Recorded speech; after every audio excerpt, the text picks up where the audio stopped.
हमने ये सुना कि फैन कल्चर जो है वो आपको पसंद नहीं है। हाँ, क्यों? मैं देखिए नहीं नहीं, उसमें बुराई। अच्छा, पहली बात तो पसंद ही नहीं है, आप और हम सब इन्हें पसंद नहीं है भाई। नहीं, तो मैं आप कहता हूँ आपका लड़ने का हक बनता है या नहीं बनता है? क्यों पसंद नहीं, नहीं? मैं क्यों कहता हूँ, देखिए जब दिल्ली में अरविंद केजरीवाल जीते तो जावेद भाई भी वहाँ थे। तब मैं अपने लाइव में कह रहा था कि आज से ये राजनीतिक बदलाव का दावा करने वाली पार्टी को हुकूमत में मौका मिला है और आज ही से आप जनता में बदल जाइए, फैन मत बनिएगा। फैन आप शाहरुख खान के हो जाइए, कोई प्रॉब्लम नहीं है मुझे, आप विराट कोहली के हो जाइए, अच्छी बात है। राजनेता का फैन कभी भी नहीं होना चाहिए। राजनीति में आपकी सबसे बड़ी जिम्मेदारी है दो चीज की, या तो आप सीधे किसी पार्टी के कार्यकर्ता बन जाएं, बहुत अच्छा होता है। किसी भी पार्टी का कार्यकर्ता बनना, वो अपनी पार्टी को जीता है, उसके लिए लाठी खाता है। लेकिन इसके बाद जो दूसरा स्पेस है जनता का, वो जनता का रहना चाहिए। फैन जो है, राजनीतिक दलों ने एक अनऑर्गेनाइज सेक्टर बनाया है। सारे बदमाशी का काम वो फैनों से करवा रहे हैं, सारे बदमाशी का काम। कहते नहीं हमारे लोग तो नहीं, ये फैन है, बोल रहे हैं ऐसे करके। तो ये जो राजनीति का फैन है, दरअसल वो गुंडा का अंग्रेजी नाम है। ठीक, तो आप किसी नेता को सपोर्ट कीजिए, जनता बने रहिए 5 साल तक, फैन मत बनिए किसी का। अगर आप फैन बनते हैं तो आप सवाल करने के अपने अधिकार और अपने हक को आप त्याग देते हैं। हम फैन हैं, जैसे हम सोचते हैं, बहुत लोग कहते हैं ये शाहरुख की फिल्म आ रही है, अच्छी नहीं होगी तो मैं देख लूंगी यार, मतलब पता नहीं 150 रुपये का नुकसान हो जाए, पर शाहरुख की फिल्म फ्लॉप नहीं होनी चाहिए। ये फैन की मेंटेलिटी होती है, वो आउट नहीं होना चाहिए, उसकी फिल्म फ्लॉप नहीं होनी चाहिए। पर राजनीति में आप फैन बनेंगे ना, तो रोज उसकी परीक्षा लेनी पड़ती है, नेताओं के फैसले की अलग अलग स्वरूप में। तो इसलिए आप नेता और पत्रकार इन दोनों को फैन कैटेगरी से छोड़ दीजिए। बहुत अच्छे अच्छे लोग बहुत अच्छा अच्छा काम कर रहे हैं, उन लोगों के फैन बनिए, उनका हौसला बढ़ाइए।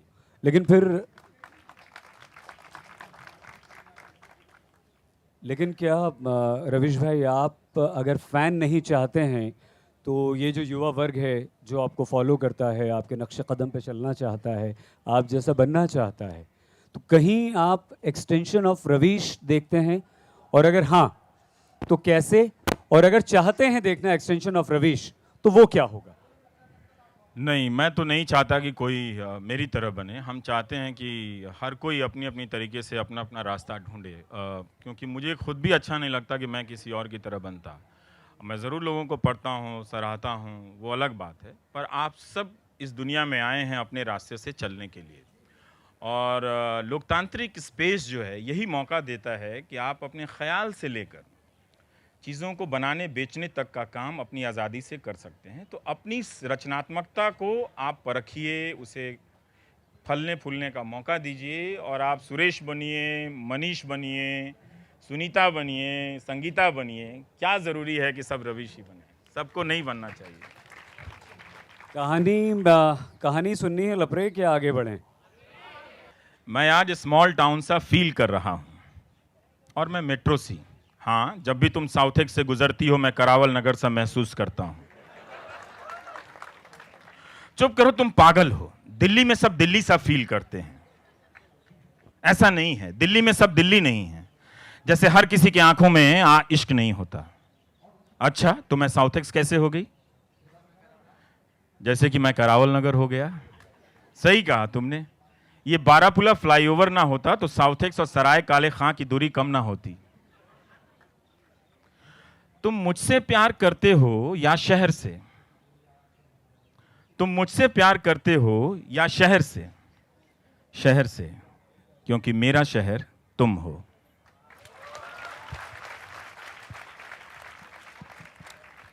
रवीश भाई, अगर आपकी इजाज़त हो, आज्ञा हो, तो कुछ गुफ्तगू का सिलसिला इश्क और मोहब्बतों को आगे बढ़ाया जाए। छोटा छोटा सवाल सर, आपने इतनी, आपकी टीआरपी भी एनडीटीवी में है, बट आप लोग क्या देखते हैं कि जो इतना देखना पसंद करते हैं, और आप जितने यहाँ पर बैठे हुए बच्चे सब लोग आपका फैन बन चुके हैं, इसका मेन कारण क्या है? कारण देश की महंगाई है। कोई सस्ता और अच्छा एंकर ढूंढ के लाओ। सर, आप ऐसे ही चलती रहिए, देश आपके साथ है। नहीं नहीं, देश उनके साथ हो जिनको आगे ले जाने की जिम्मेदारी है। हम तो पीछे से कुर्ता खींचने वालों में से हैं। सर सर आपसे मेरा ये क्वेश्चन है कि आप अपनी अंतिम बार होम टाउन कब गए थे, गांव कब गए थे, और अब जाते हैं तो जब आए थे तो क्या आपको अंतर महसूस होता है? देखिए मेरा उस मोतिहारी से बहुत भावनात्मक लगाव है और उस लगाव की वजह मेरे पिताजी हैं। अब वो इस दुनिया में नहीं हैं, तो जब थे तो काफ़ी जाना पड़ता था और अब वो नहीं हैं तो उनकी वजह से मैं नहीं जा पाता हूँ, क्योंकि जाना सिर्फ मेरे लिए मोतिहारी जाना नहीं है। मतलब मैं इस तूफ़ान से गुज़रने लगता हूँ, मैं संभाल नहीं पाता हूँ। तो इतनी गहरी यादें जुड़ी हुई हैं कि मैं भागता रहता हूँ उससे। लेकिन मैं छठ में गया था, मेरी बड़ी माँ गुज़र गई थी, तब मैं गया था। मेरी माँ अभी गांव में ही हैं, तो सुबह ही उनसे बात हुई है। वही बताई कि लोग यहाँ बड़ा खिसियाई चला था, केहू के पास पैसे नहीं थे। हम बोले काहे तरह लगे, पैसा नहीं क्या, पैसा तो देवे कहीं नहीं है तरह के। तो सब दे दिला, 1000 का, 100 रुपया का कुछ मिलते नहीं खे। ना घर में आलू आवता ना सब तरकारी आवता। तो मैंने किसी को कहा कि भाई सब्जी भेज दो माँ के लिए जरा सा घर में। तो संबंध है, पर जाना इतना आसान नहीं है मेरे लिए। रवीश भाई, दर्शकों से हम सवाल पूछवाएं, लेकिन ये जो बात आपने कही, अपनी अपनी भाषा, जो अपनी बोली जो आपने बोली इस भोजपुरी में, जब आपने एंकरिंग में इसका इस्तेमाल किया, वो डेलिब्रेट था या बस अगर मैं वहाँ बैठा हूँ तो अपनी बात पहुँचाना ज़्यादा ज़रूरी है, वहाँ पर बोली, भाषा, उच्चारण, व्याकरण ये सब नहीं आएगा? नहीं, मुझे लगता है कि मुझे मालूम नहीं कि कौन देख रहा है कौन नहीं देख रहा है। तो आप जो सामान लेकर गांव से आए हैं, कम से कम वो तो दिखाइए, है ना। भोजपुरी मेरी मातृभाषा है।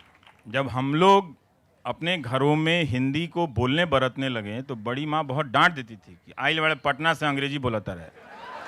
वो बाद में पता चला अंग्रेजी कुछ और है, तो मैंने कहा अरे बाप रे बाप, मैंने हिंदी सीखने में ही जिंदगी लगा दी, पता चला अंग्रेजी कहीं और। आओ बेटा व्हाइट हाउस तक तो पहुंचो।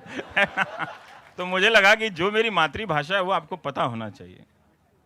हम जैसे जिन्हें आपके विचारों से प्यार है, खुदा ना खास्ता अगर एनडीटीवी पे एक दिन का बैन लग जाता है तो आप क्या कहेंगे कि हम क्या अरे बैन कैसे लग जाता है? आप नहीं थे क्या? आप लोग नहीं हैं, तो जब आप रहेंगे तो कैसे बैन लग जाए?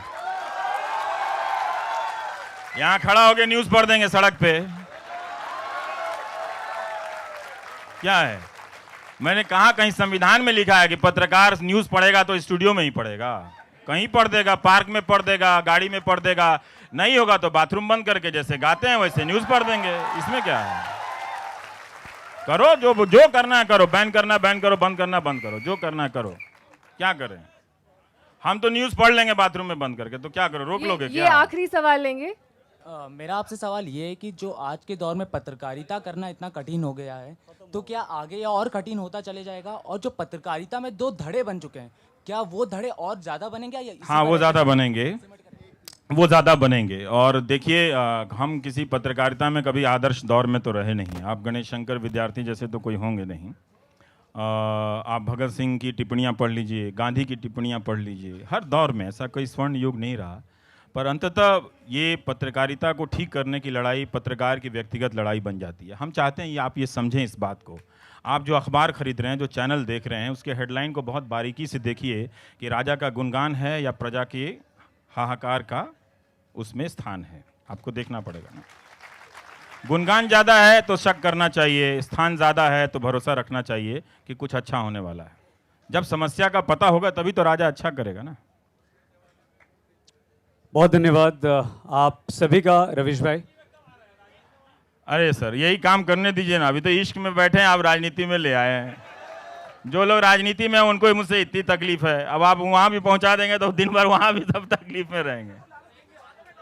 और पत्रकार राजनीति में जाएगा तो हार जाएगा, आप ही लोग वोट नहीं देंगे। भाई बागों में बाहर हमसे क्यों पूछ रहे हो? एटीएम के पास कतार है, जाके देखो। हमसे क्यों पूछ रहे हो? जब आप किसी गांव से या छोटे शहर से आते हैं तो यहाँ पे बातें होती कि अगर आपके पास कांटेक्ट नहीं तो आप एंकर नहीं बन पाएंगे, तो क्या आपके साथ भी ऐसा कुछ हुआ? नहीं नहीं, ऐसा नहीं है। तो एक मौका आता है, चांस आता है। नहीं, ऐसा नहीं है कि नहीं।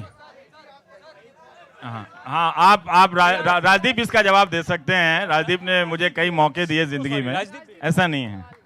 रवीश माने या ना माने, कहीं ना कहीं उनके इस क्या कहें, इस नए अवतार में, इस सफर में हमारा थोड़ा हाथ था। तब वो पहले जब आए थे वो डेस्क पर थे और उनकी जो हेयर स्टाइल थी बिल्कुल देवानंद की तरह थी।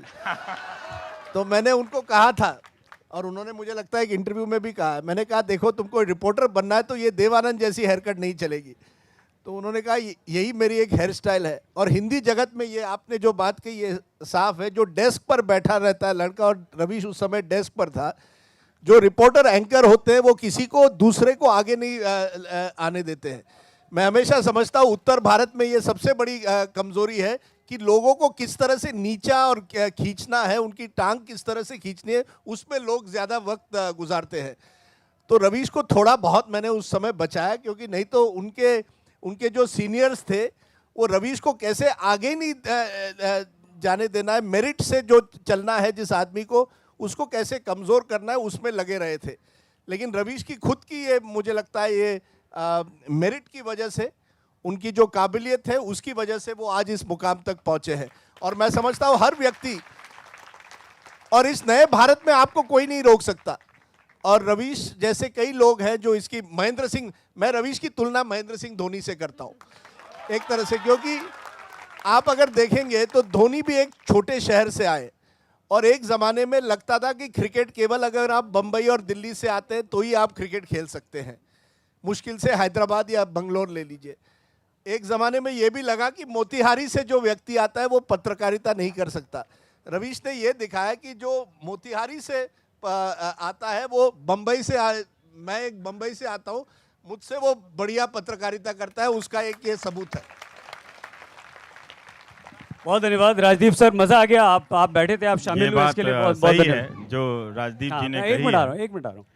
तो अगर आपकी नीयत सही हो तो अच्छे लीडर मिल जाते हैं आपको।